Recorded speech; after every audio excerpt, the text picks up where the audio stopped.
Okay. Hi, everybody. Thank you for joining us for our Resource Cafe this week. I'm really excited to be here at Monterey Court. It's, I think, one of the coolest places in the O5 and has been around for a while.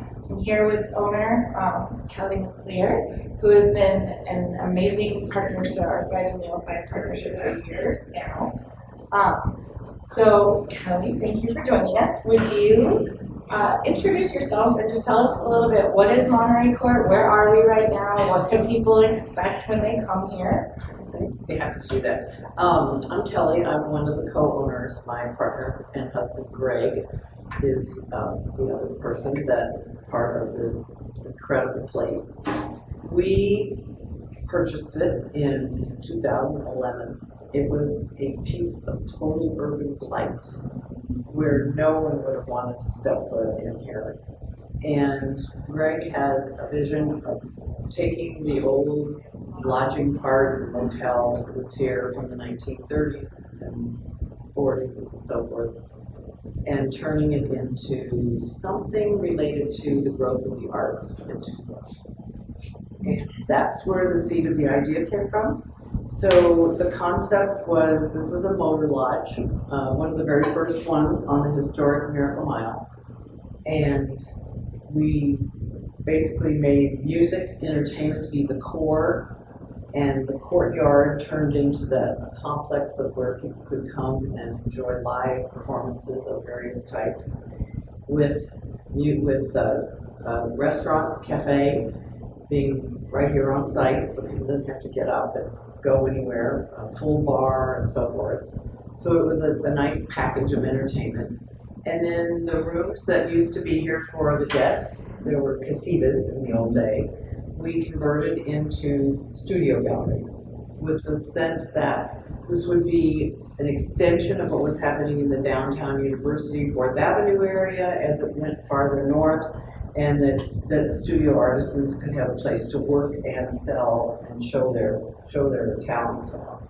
So there are about 12 what are basically no longer casitas, but small studio units that are here with a variety of tenants, everything from tattoo and hair salon to painters and crystal, healing crystals, all different kinds of things, ladies' boutiques. It's really amazing. And in the 11 years we've been here, we've had quite a variety of people, occupying these casinos. So none of the lodging is here anymore. We took that away and just focused on it being what I like to think of as a miniature two-back. So it's kind of an all-purpose, multi-experience when you come here. So you could dine, you could shop, you could enjoy entertainment, you could meet artists, and so forth. So that's what we've been up to, and we will be celebrating the completion of our 11th year in November. So we're well into our 10th year. That's amazing. That's so long. And you're right, nobody would ever have guessed or thought to have something like this thrive here. Well, thrive in the O5, but it is, and it does feel like a mini too long. My parents live out in Puerto Rico, so I drive by there a lot. It really does capture that essence. So the whole idea is, that sort of artisan village feel to it, and then the music and the entertainment is really the main draw here. And we have performers of all different stripes. So they may be solo artists that are singer-songwriters that are just getting started. We have youth concerts. We have several of those. We have a lot, actually, during the year. We have a number of those. And then everything up to national touring acts. In fact, we've had some international touring acts here. Cool. So quite a variety, all different genres of music. And Tuesday through Sunday, right? Tuesday through Sunday, we're closed on Mondays, and that gives us a little pause. Many of the tenants are still here working on Mondays, but so people come by and they see it. What's really interesting is that we had the sense that when Wayward Winds was converted to the Gospel Rescue Mission, which is right across the street, 2 doors down from us, and the TPD West complex took over the old Circle K, not Circle K, the Kmart, Right. and that this would be the beginning of some changes in the '05, area here. And in the old days, and you might not know this, Nadia, this was an entertainment strip. So because it was one of the major highways going from the East Coast all the way to LA and beyond, this is where they came to do lodging and dining and entertainment. And one of the wonderful stories that I've heard is that to the east of us, on the corner where Oak Road is, was the Biltmore Hotel. No longer there, but it was a big draw for the performers out at Old Tucson.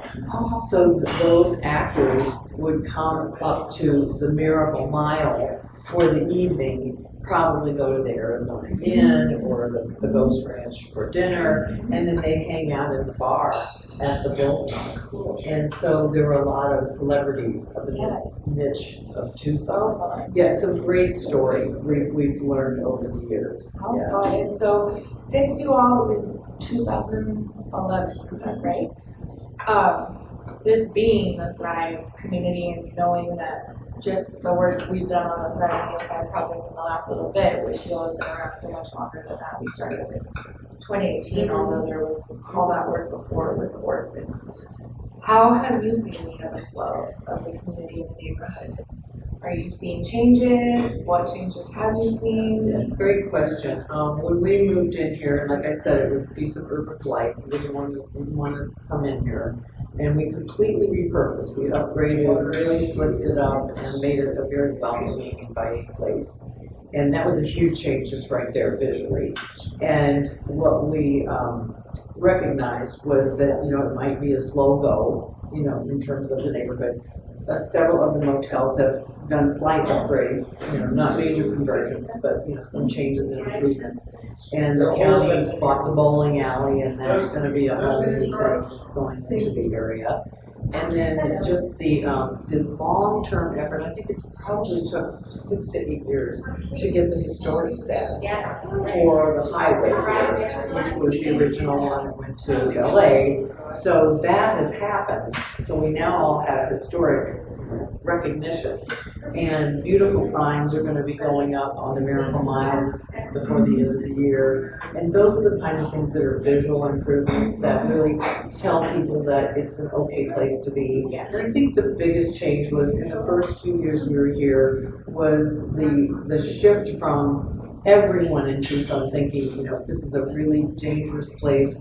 And that was a big thing for us to try to, help with dispelling all of that. Right? That has a lot to do with the law enforcement in the city, making an effort to make changes, and then again, the businesses themselves. So. Sure, there's a really thriving coalition of business owners in the area as well that have always been really involved. I know with our crime reduction grant and now even so these coalition meetings. So yeah, I feel like that's one of our greatest missions and hopes is to really share all of the really cool, historic, Tucson feeling, really unique. And I love this Monterey where it's a really fun place to come watch live music, and then there's been and it is, we set it up so it would be for families and not just adults only. So people come here with their grandkids, babies, they like to dance. The bands bring their families.